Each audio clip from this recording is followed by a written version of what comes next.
Hello दोस्तों, राधे राधे। मेरे YouTube channel में आपका स्वागत है। आज मैं आपको सुनाने जा रहा हूँ विजया एकादशी व्रत कथा। इसको सुनने से भगवान विष्णु अत्यंत प्रसन्न होते। विजया एकादशी। युधिष्ठिर ने पूछा, हे वसुदेव, फाल्गुन के कृष्ण पक्ष में किस नाम की एकादशी होती है और उसका व्रत करने की विधि क्या है? कृपा करके बताइए। भगवान श्री कृष्ण बोले, युधिष्ठिर, एक बार नारद जी ने ब्रह्मा जी से फाल्गुन के कृष्ण पक्ष की एकादशी व्रत के बारे में होने वाले पुण्य के बारे में पूछा था। तब ब्रह्मा जी ने इस व्रत के बारे में उन्हें जो कथा और विधि बताई थी उसे सुनिए। ब्रह्मा जी कहते हैं, नारद, यह व्रत बहुत ही प्राचीन, पवित्र और पाप नाशक है। यह एकादशी राजाओं को विजय प्रदान करती है, इसमें तनिक भी संदेह नहीं है। और त्रेता युग में मर्यादा पुरुषोत्तम श्री रामचंद्र जी जब लंका पर चढ़ाई करने के लिए समुद्र के किनारे पहुंचे, तब उन्हें समुद्र को पार करने का कोई उपाय नहीं सूझ रहा था। उन्होंने लक्ष्मण जी से पूछा, सुमित्रानंदन, किस उपाय से इस समुद्र को पार किया जा सकता है? यह अत्यंत अगाध और भयंकर जल जंतुओं से भरा हुआ है। मुझे ऐसा कोई उपाय नहीं दिखाई देता जिससे इसको सुगमता से पार किया जा सकता है। लक्ष्मण जी बोले, हे प्रभु, आप ही आदि देव हैं और आप पुराण पुरुष पुरुषोत्तम हैं। आपसे क्या छिपा है?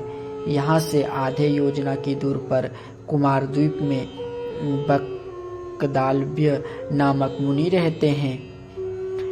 आप उन प्राचीन मुनीश्वर के पास जाकर उन्हीं से उनका उपाय पूछिए। श्री रामचंद्र जी महामुनि बकदालभ्य के आश्रम पर पहुंचे और उन्होंने मुनि को प्रणाम किया। महर्षि ने प्रसन्न होकर श्री राम जी के आगमन का कारण पूछा। श्री रामचंद्र जी बोले, ब्राह्मण में लंका पर चढ़ाई करने के उद्देश्य से अपनी सेना सहित यहाँ आया हूँ। मुने, अब जिस प्रकार समुद्र पार किया जा सके, कृपा करके वह उपाय बताइए। तो बकदालभ्य मुनि ने कहा, हे श्री राम जी, फाल्गुन के कृष्ण पक्ष में जो विजया नाम की एकादशी होती है, उसका व्रत करने से आपकी विजय होगी। निश्चय ही आप अपनी वानर सेना के साथ समुद्र को पार कर लेंगे। राजन, अब इस व्रत की फलदायक विधि सुनिए। दशमी के दिन सोने, तांबे, चांदी अथवा मिट्टी का एक कलश स्थापित कर उस कलश को जल से भरकर उसमें पल्लव डाले। उसके ऊपर भगवान श्री नारायण के स्वर्णमय विग्रह की स्थापना करे। फिर एकादशी के दिन प्रातः काल स्नान करे, कलश को पुनः स्थापित करे। माला, चंदन, सुपारी तथा नारियल आदि के द्वारा विशेष रूप से उनका पूजन करे। कलश के ऊपर सप्तधान और जौ रखे। गंध, धूप, दीप और भांति भांति के नैवेद्य से पूजन करे।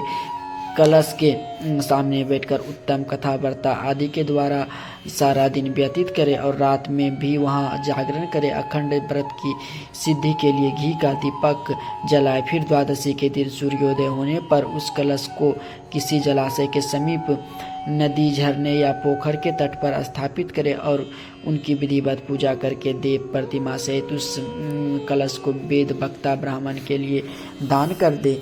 कलश के साथ ही और भी बड़े बड़े दान देना चाहिए। श्री राम, आप इन सेनापति के साथ इस विधि से प्रयत्न पूर्वक विजया एकादशी का व्रत कीजिए, इससे आपकी विजय होगी। और ब्रह्मा जी कहते हैं, नारद, यह सुनकर श्री रामचंद्र जी ने मुनि के कथनानुसार उस समय विजया एकादशी व्रत का अनुष्ठान व्रत किया। उस व्रत के करने से श्री रामचंद्र जी विजय हुए। उन्होंने संग्राम में रावण को मारा, लंका पर विजय पाई और सीता को प्राप्त किया। बेटा, जो मनुष्य इस विधि से व्रत करते उन्हें इस लोक में विजय प्राप्ति होती है और उनका परलोक भी अक्षय हो जाता है। भगवान श्री कृष्ण कहते हैं, युधिष्ठिर, इस कारण विजया का व्रत करना चाहिए। इस प्रसंग को पढ़ने और सुनने से वाजपेयी यज्ञ का फल मिलता है।